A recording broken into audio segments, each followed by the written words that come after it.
What's up, YouTube? Welcome back to another video. Today we're going to talk about the H1 and the reason why I don't have one yet.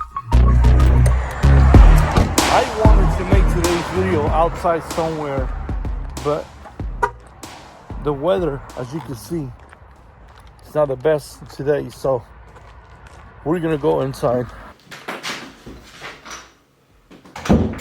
Ever since I started the channel, I think it took about 2-3 months into making videos where a lot of people were asking me, and some were suggesting me, why don't you get an H1? Since you're making Homer H2 videos, people are going to find your channel, and eventually they'll probably expect you to go for the, for the father of all, the H1. I want to take you back some years back to 2004, end of 2004, or maybe summer 2004. I was working in Tampa, Florida, as a valet park on the Hard Rock Hotel and Casino, and that was the first time I had the chance to sit inside of an H2. And it only took me one time for me to sit inside of an H2 to pretty much say, hey, I gotta have one of these. And that's when the Homer fever started. So fast forward till summer of 2005, I went to a Homer dealership. I ended up with an H3. After the H3, while I had the H3, I had the chance to drive the H2 every now and then, because as you all know, back then, maybe if you were lucky, they'll give you an H2 as a loaner if they didn't have H3s. At some point, I saw an H1 that kind of fit my budget back then. I was going into 26, 27 years old, around that age. I ended up taking one home, and I took it for like 3 months, almost 3 months.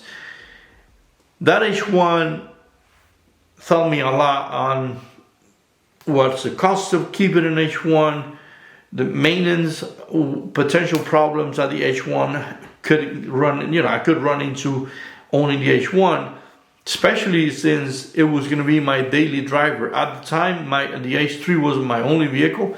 I had a Ford Escort that I could have used that as a secondary vehicle, but my main vehicle was the H3.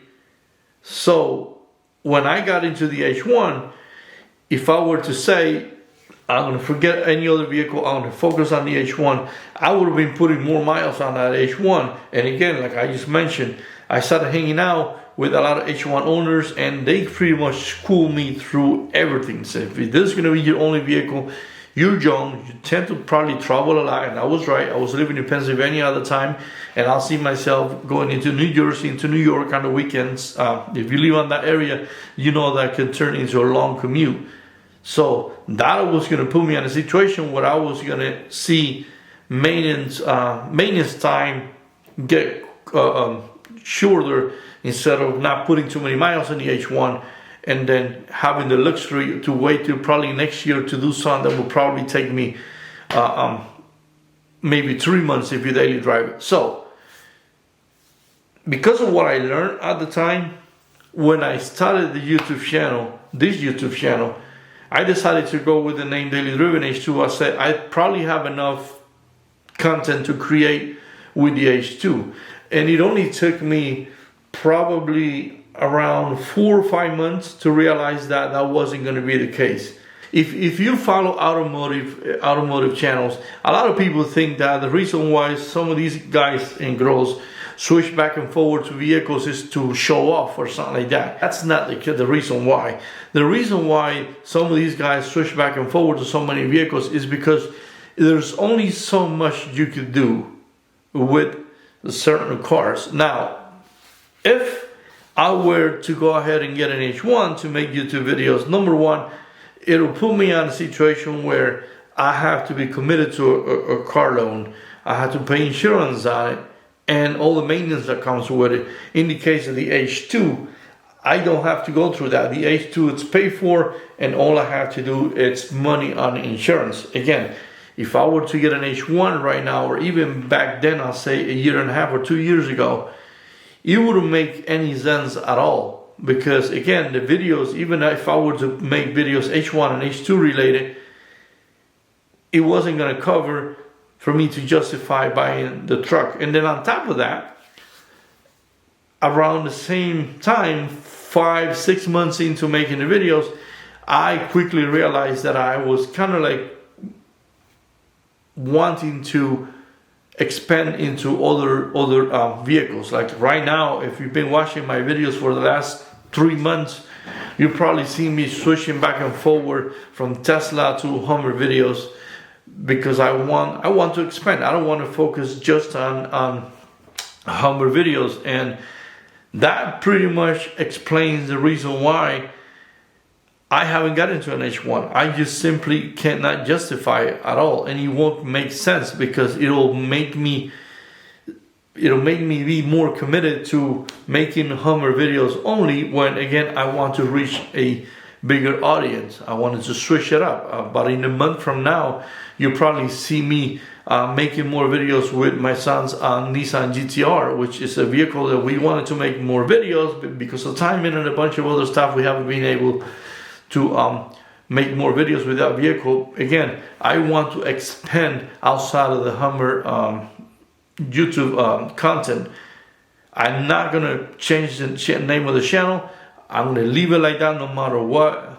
I'm probably gonna change it up from now on a little bit. You'll probably see more videos inside now that I'm kind of working. I'm actually working on setting up the office/studio, and that pretty much answers the question. I figure I didn't want to keep on replying to the same question over and over. I figured if you're a subscriber and you're writing to me, let me make a video and give a quick explanation. I didn't want to make this video 20-30 minutes long. Give you a quick explanation to all of you, why don't I have a Hummer H1? And again, simple answer to that is just, it doesn't make sense financially. It just doesn't make sense. I would love to be able to justify that, but as of right now, no. Will I get one eventually? But probably when it makes sense financially, yeah, I will probably get an H1. Again, I had one for 3 months when I was younger, and I loved it, but it's just not now. So if you're a new subscriber and you made it this far into the video, thanks a lot for watching. Go ahead, hit that like button. It'll help the algorithm share this video with potential new subscribers. If you're an old school subscriber, thanks a lot for watching. I'll see you guys in the next video.